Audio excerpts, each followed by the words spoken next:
2NURFM's Health and Wellbeing for our sponsor Mullen Natural Health Centre, Hamilton. We have got our naturopath, Peter Mullen, with us today, and we're talking about diabetes, in particular type 2 diabetes, and we're having a look at some of the causes. What are some of the causes of type 2 diabetes, Peter? Just before we go on, there's three, and this is probably the key. You and I were talking in the break about type 2 diabetes, and it is a reversible condition. And particularly the earlier you pick it up, the more chance people have of getting off insulin and off medication and actually not having diabetes anymore. So diet and lifestyle plays a massive role. So just before we go on to the causes, there's three tiers or three layers of carbohydrates, as I like to think of them. So the top layer, and these are the carbs that we should all eat lots of every day. Like, I'm a big fan of a plant-based diet. We should all eat lots and lots of plant-based matter in our diet on a daily basis. So the ideal carbs are your salads, your vegetables, and 2 to 3 pieces of fruit a day maximum if you're looking at blood sugar management. So keep in mind, lettuce is a carbohydrate. You know, when you eat lettuce, you'll get a very small amount of glucose delivered into your bloodstream that you can burn for fuel. Okay. So that top tier, you can eat as much of that as often as you like.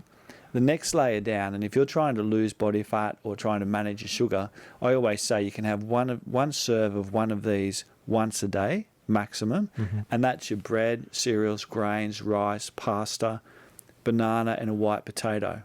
So if you have a banana a day, that's really ideally you done for your starchy carbs if you're trying to get fat loss and or better weight management. But you can't have cereal for breakfast and a bit of toast and then, you know, some pasta with your rice and then a big dollop of white potato for dinner, because again, it's way too much carb if you're trying to reduce your carb input. And then once a week or never, my patients all think I'm a bit harsh, once a week or never is your biscuits, cakes, lollies, processed foods, additives, preservatives, and alcohol. Okay, right. So that's the good news right on lunchtime. So some of the causes, so what happens, excess carbs can't be burnt for fuel, turned into bad fats, which over time damage your insulin receptors, results in elevated insulin. Excess insulin promotes inflammation in the liver, and actually any carbohydrate or glucose not burnt for fuel gets put into the liver as fat. So then you start to get this concept of fatty liver. Now, interestingly, so diabetes, insulin resistance, fatty liver is a marker often for poor carbohydrate metabolism. So when I first started in practice 25 years ago, the only people who had a fatty liver were those that drank too much alcohol. You had to have a pretty big problem with alcohol to have a fatty liver. Now, it's it's 1 out of 3 to 4 patients I would see has been to the doctor, has had some elevated liver enzymes, and on ultrasound they've had a fatty liver. So I think that's one of the early signs. Other causes, it does tend to run in families, a bit as well. Now, you have mentioned that the good news is if you have got type 2 diabetes, with a change to your lifestyle and your diet, it can go away for you, which is great. What about if you've just found out that you have type 2 diabetes, which has been led up to maybe poor diet and poor lifestyle? Yep. Can damage be done to your body? Can you do testing to find out? Well, the best way to help manage something like diabetes prevented is to get tested now. When you see a GP, they'll usually do your glucose. You need to also get your insulin tested. Insulin starts to show up as going higher long before you start to see your sugar levels creep up. So if you've got insulin resistance, you're headed down the path of diabetes. Okay. That's a lot better place to treat it. And we'll come back to damage in a minute. The other test that I always recommend with my patients, and we often do this every time when they come, like at least once, is what's called a HbA1c. HbA1c is interesting. So insulin will tell you if you're headed towards diabetes, insulin resistance, elevated insulin. HbA1c, rather than just a one-off on the day of where your glucose is up to with a glucose test, HbA1c will look at your blood over a 3-month period. So it'll tell you over that 3 months whether you've eaten excess carbs and how well your body's processed or cleared that glucose from your system. Now, what people don't realise is why the maximum amount of glucose in our bloodstream at any one time shouldn't exceed 1.5 teaspoons of sugar. That's over our whole 8 to 9 litres of blood.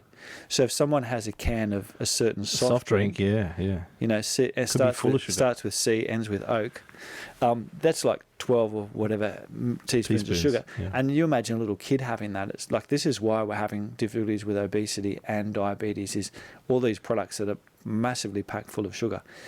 Now, glucose in the bloodstream is interesting. It should only stay in our blood for a short period of time. The longer it stays there, glucose actually sticks to things. One of the reasons why we age, it's called glycation. So glucose will actually stick to the arterial walls.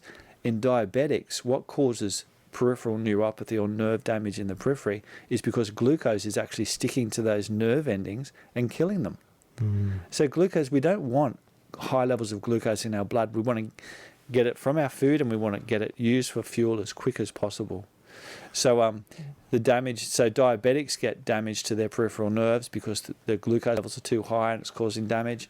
The diabetics get damage to the small blood vessels behind their eyes, and again, it's because glucose is sticking to those blood vessels and causing damage. So we need to think as glucose and sugar as actually quite a toxic, unfriendly substance to have in our body.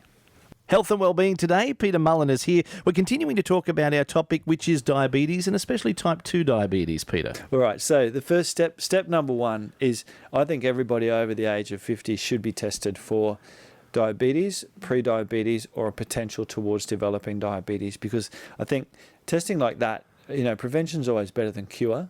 And I think, at 50 is the time to really start to take these illnesses more serious. And if you don't already have some great lifestyle things in place, now's the time to start.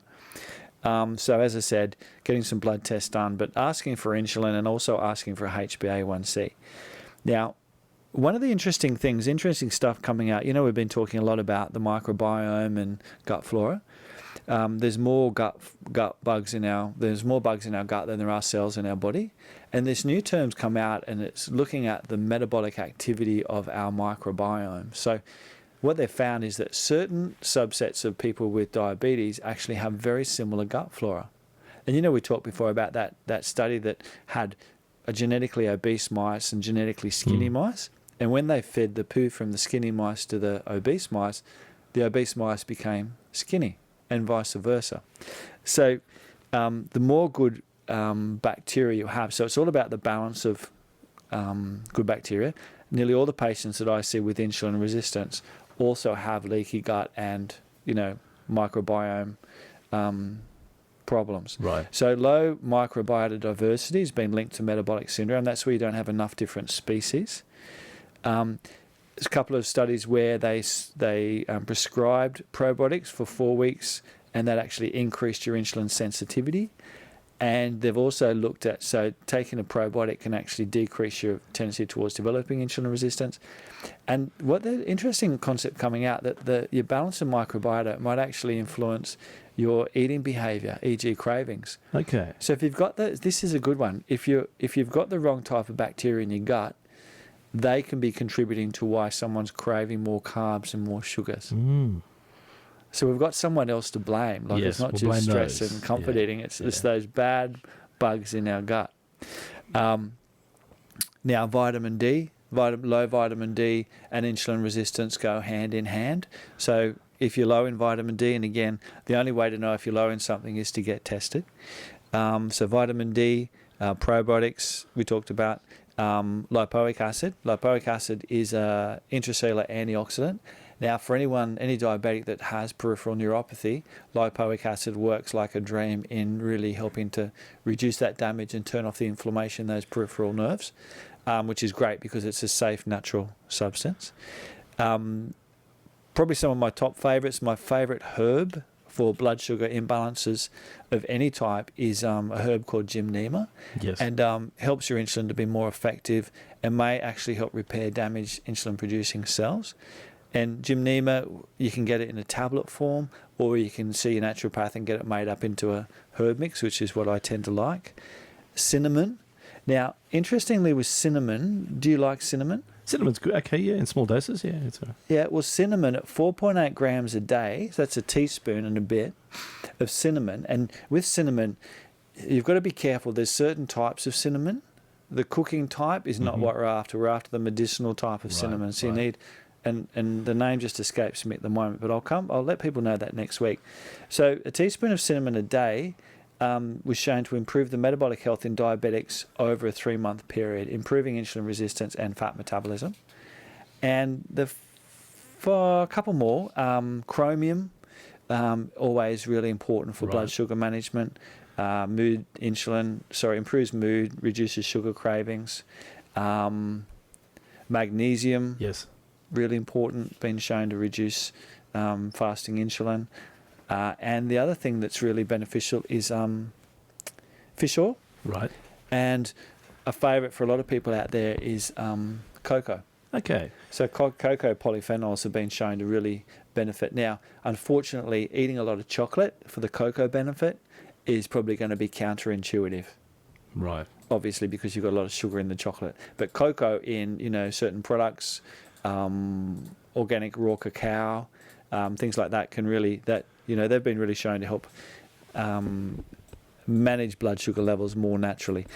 Now, Dave, the great thing with a lot of these natural supplements is that even if somebody's already on insulin, Diabex, metformin, like any of these other drugs used to help treat insulin resistance or diabetes, most of these, or all of these natural supplements that I've talked about today can be used alongside. Now, dietary-wise is the other area, obviously. A low carbohydrate, healthy protein, balanced diet. For severe cases, maybe even a ketogenic diet. Okay. And the secret weapon is exercise. Now, when you exercise, that's kind of like for insulin to put glucose into the cell is quite a complex process, and if your receptors are starting to fail, even more so. Exercise opens the back door to the cell. So exercise takes the glucose straight from your blood, puts it into your cells. So exercise is really the secret weapon to long-term management. Okay, time's almost beaten us, but quickly, you do have some details and a blog written up on mullenhealth.com.au. We do. We have all the everything pretty much I've talked about today on our blog, on our website, and people can follow us on Facebook at Mullen Health or Mullen Natural Centre, Mullen Natural Health Centre on Facebook, if they want to, join in the conversation and keep in the loop with what we're up to. And we will catch up with you again next Tuesday afternoon. Look forward to it then. It's Health and Wellbeing with Peter Mullen here at 2NURFM.